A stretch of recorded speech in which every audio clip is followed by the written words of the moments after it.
வணக்கம்.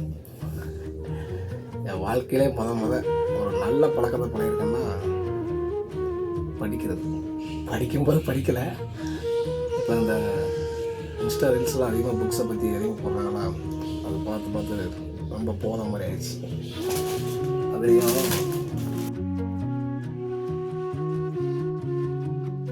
இந்த புக்கு ரொம்ப பாதையாகிட்டு நல்ல செத்து மீண்டுவான். இந்த புக்கை கவிஞர் கிருஷ் பாலையில் இருக்காப்புல நம்பி பாலம் என்னையும் படிக்க வச்சு புக்கு வாங்க வச்சதுக்கு நம்ம அனுபவிக்காத போதை எதுவும் இல்லை. எல்லா போதைங்கிறத அனுபவிச்சாச்சு. அப்படி இதில் என்ன போதை இருக்குன்னு தெரியல. இதை அனுபவிச்சு பார்ப்போம். என்னடா திடீர்னு ஞானி மாதிரி பேச நினைக்கூடாது தோணுச்சு. தெரிஞ்சுக்கோமா திரும்புவோம்.